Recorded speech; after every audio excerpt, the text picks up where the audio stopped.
Suatu malam, di usia yang tak lagi muda, seorang ulama besar, Imam Ahmad bin Hanbal, tiba-tiba merasakan dorongan dalam hatinya, sebuah keinginan yang datang tanpa alasan yang jelas, untuk pergi ke kota Bashrah di Irak. Tidak ada undangan, tidak ada urusan penting, namun hatinya bergerak, seolah Allah sedang menuntunnya menuju sesuatu. Perjalanan dari Baghdad ke Bashrah bukanlah perjalanan yang ringan, jauh, melelahkan, namun beliau tetap berangkat.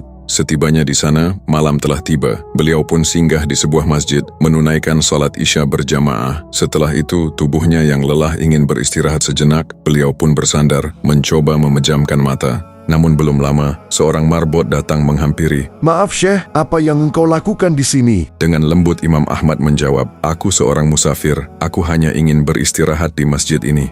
Namun marbot itu berkata, "Tidak boleh tidur di masjid. Silakan pergi." Ia tidak tahu bahwa orang yang ia usir adalah ulama besar dunia Islam. Namun Imam Ahmad tidak marah, tidak pula memperkenalkan dirinya. Dengan penuh tawadu, beliau hanya tersenyum, lalu berpindah ke serambi masjid. Namun marbot itu kembali datang, dan kali ini ia benar-benar mengusir beliau hingga keluar. Malam itu dingin, dan beliau berjalan perlahan, menjauh dari masjid, hingga tiba-tiba dari kejauhan terdengar suara, "Wahai Syekh, kemarilah, menginaplah di rumahku." Suara itu berasal dari seorang penjual roti. "Rumahku memang kecil, tapi semoga cukup untukmu." Imam Ahmad menerima tawaran itu. Beliau masuk dan duduk di sudut dapur sederhana. Di sana, beliau melihat sesuatu yang tak biasa. Penjual roti itu terus mengaduk adonan, namun lisannya tak pernah berhenti bergerak. "Astagfirullah, astagfirullah, astagfirullah." Berulang-ulang, tanpa henti, tanpa lelah.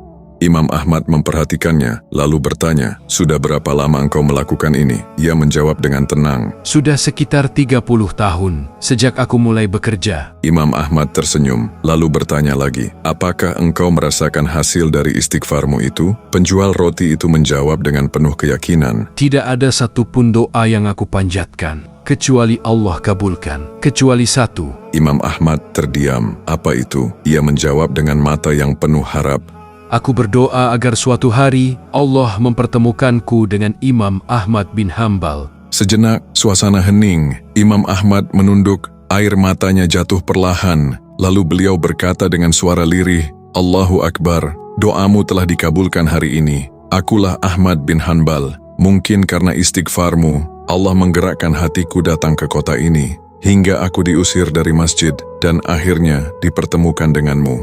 Penjual roti itu terdiam. Tubuhnya gemetar, air matanya mengalir deras. Ia pun sujud, bersyukur kepada Allah. Malam itu, bukan hanya dua manusia yang bertemu, tetapi dua hati yang dipertemukan oleh doa dan keikhlasan. Kisah ini mengajarkan kita bahwa istighfar bukan sekadar ucapan di bibir, tetapi kunci turunnya rahmat dan jalan terkabulnya doa. Dan terkadang, Allah membawa kita ke tempat yang tak pernah kita rencanakan, hanya untuk mempertemukan kita dengan jawaban dari doa-doa kita.